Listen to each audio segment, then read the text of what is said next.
soda. Remy boys that know it. Fast money don't slow.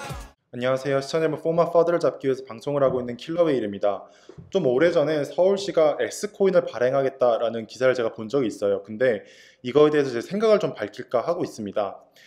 제가 요즘 코인 리뷰를 많이 안 하고 있는데 그게 제가 준비를 안 했거나 아니면 다른 코인들에 관심이 없는 게 아니라 제가 지금 관심 있는 코인 한 두세 개가 있는데 지금 하락장이 계속 너무 지속이 되다 보니까 그거를 방송을 안 하고 있습니다. 그래서 그 부분 좀 양해를 부탁드려요. 제가 적절한 시기가 됐다라고 생각이 들면 코인 리뷰를 또 진행을 하도록 하겠습니다. 그래서 서울시에서 발행하겠다고 하는 S코인이 왜 탁상 행정의 결과물인지에 대해서 좀 말씀을 드리고자 해요. 그래서 여러분들이 좀 보셨으면 좋겠는 게 제가 하단에다 링크를 남겨놓을게요. 박원순 시장님께서 이 서울시 암호화폐 S코인 관련된 얘기를 인터뷰를 한 것이 있어요. 근데 이 인터뷰만 보셔도 박원순 시장님께서 이 암호화폐나 아니면 블록체인의 이해도가 얼마나 떨어지는지 잘 보여주는, 절실하게 보여주는 영상이라고 생각이 됩니다. 그래서 제가 하단에다가 남겨놓도록 할게요. 여러분들이 꼭 아셨으면 좋겠는 게 이건 개인적 견해입니다. 그뿐만이 아니라 정치적 발언이 절대 아니에요. 저는 개인적으로 박원순 시장님을 매우 좋아합니다. 그리고 박원순 시장이 진행하고 계신 여러 가지 정책적 부분에 대해서 동의하는 부분이 많아요.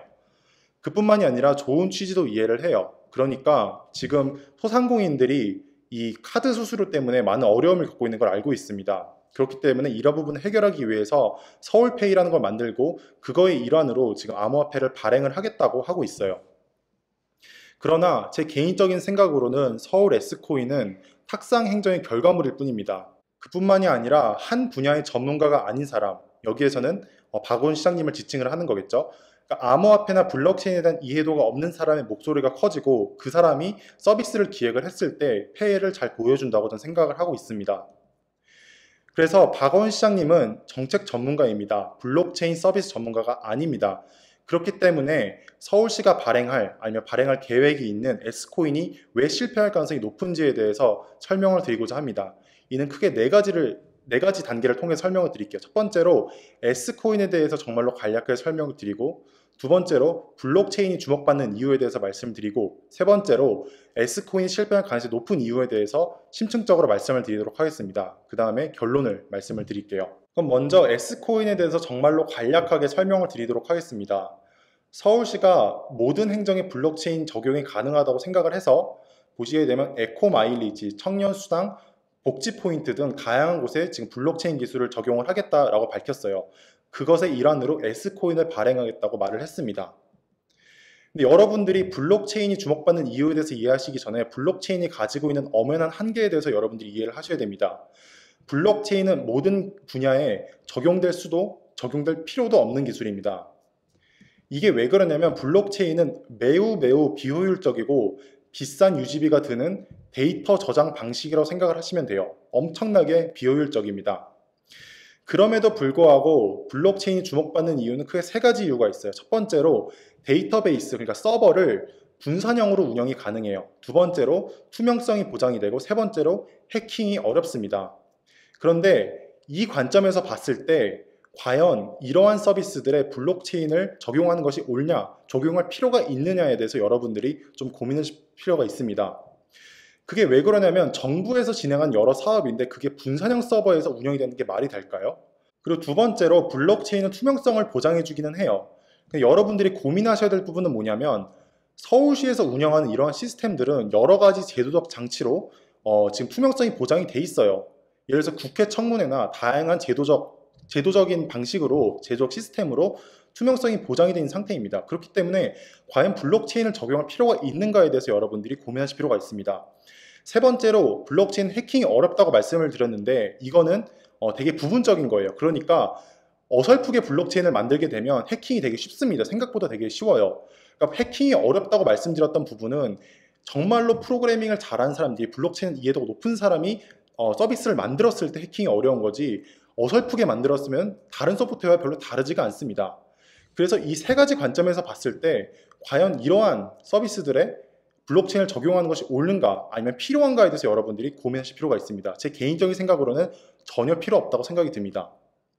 그래서 제 개인적인 생각으로는 이러한 서비스들의 블록체인을 적용하겠다는 것은 루프 골든버그 머신이랑 똑같다고 생각이 드는데, 이게 어떤 거를 지칭을 하냐면 이 사람이 지금 이 냅킨으로 입을 닦고 싶은 거예요. 근데 그냥 손으로 집어서 닦으면 되는데 엄청나게 복잡한 기계를 지어서 입을 닦게 만듭니다. 그거와 비슷하다고 생각이 듭니다. 그러니까 엄청 쉬운 거를 굳이 어렵게 만드는 거라고 전 생각이 듭니다. 다음으로는 S코인을 발행한들 왜 실패할 가능성이 높은지에 대해서 말씀을 드리고자 합니다. 정말로 수십 가지 이유가 있는데 크게 두 가지만 말씀을 드릴게요. 먼저 첫 번째로 S코인 같은 경우는 캐시백과 동일합니다. 그러니까 포인트 제도와 거의 동일한 기술, 동일한 의미를 갖고 있다고 생각을 하시면 돼요. 다시 한번 말씀을 드리자면 에코 마일리지, 청년수당, 복지포인트 등 이런 거에 사용이 될 거면 OK 캐시백에서 사용하는 기술이나 아니면 현대포인트에서 M포인트 이런 거 있잖아요. 이거와 기술이 별반 다르지 않습니다. 그래서 솔직히 말씀을 드리면 블록체인, 암호화폐 기술이 전혀 필요 없는 분야입니다.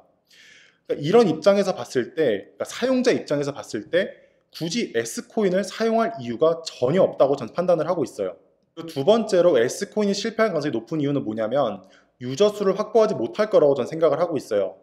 S코인 같은 경우는 서울에서 사용이 가능한 거라고 생각을 하시면 돼요. 그러니까 서울이란 지역에 국한이 돼 있어요. 서울 인구가 약 1000만인데 제 개인적인 생각으로 S코인을 사용할 사람이 이 1000만에서 약 1%도 안 될 거라고 생각을 하고 있어요. 그래서 넉넉 잡아서 1%라고 하게 되면 약 10만 유저밖에 유치를 못할 거라고 저는 생각을 하고 있습니다. 자, 최대 10만 유저밖에 유치를 못할 거라고 생각을 하고 있어요.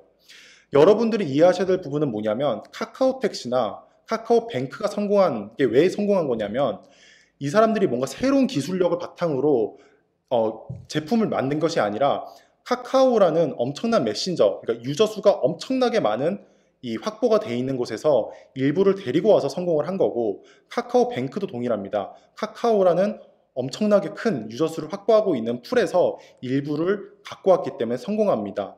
근데 S코인은 제 개인적인 생각으로 유저 수를 확보하지 못할 거라고 생각이 들어요. 서울시가 어떤 서비스를 기획을 했다가 유저 수를 확보하지 못해서 망했던 선례가 있습니다. 보시게 되면 서울시가 택시 앱을 기획을 했는데 기사, 승객 모두 합쳐서 가입자가 10만에 불과했습니다. 근데 실제 이용자 수는 이 숫자에 훨씬 더 못 미치는 걸로 알려져 있습니다.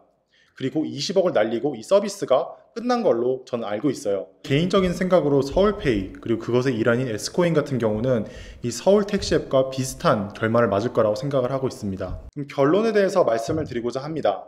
제가 이 영상을 왜 찍게 됐는지 여러분 좀 이해하실 필요가 있는데, 제가 얼마 전에 싱가포르를 다녀올 기회가 있었습니다. 출장으로 다녀왔는데 제가 거기서 되게 큰 충격을 받았어요.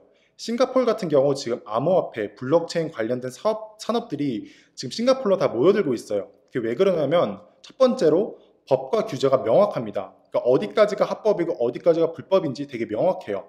그리고 두 번째로 정부가 민간 산업에 진입을 하지 않고 있습니다. 그러니까 법과 규제만 이렇게 잘 규제를 할 뿐 정부가 민간 산업에 진입을 하고 있지 않아요. 그에 비해서 우리나라는 법이 명확하지가 않습니다. 그래서 사업을 진행을 하고 블록체인 업계를 발전을 시키는데 진짜 많은 어려움이 있습니다. 어디까지가 불법이고 합법인지 알 수 없기 때문에 진짜 많은 어려움을 겪고 있어요. 그래서 제 개인적인 생각으로는 완전 자유시장을 요구하는 것이 절대 아니에요. 왜 그러냐면 ICO, 쓰레기인 ICO들도 많고 그리고 문제 있는 코인들 진짜로 많습니다. 그렇기 때문에 규제가 필요한 곳은 규제를 하고 불필요한 곳은 완화를 시켜야 됩니다.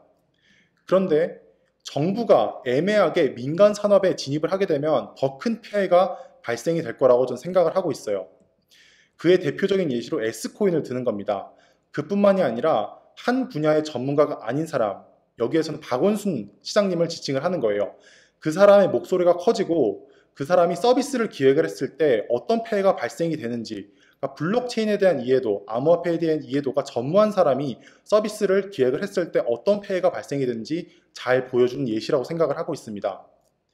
그래서 제 개인적인 바람은 S코인 개발할 시간에 인력 그리고 자본으로 우리나라 규제를 손보는 것이 더 저는 효율적이라고 생각을 하고 있어요. 방송 봐주셔서 감사합니다. 다시 한번 말씀드리지만 이거는 제 개인적 견해이고 절대로 정치적 발언이 아닙니다.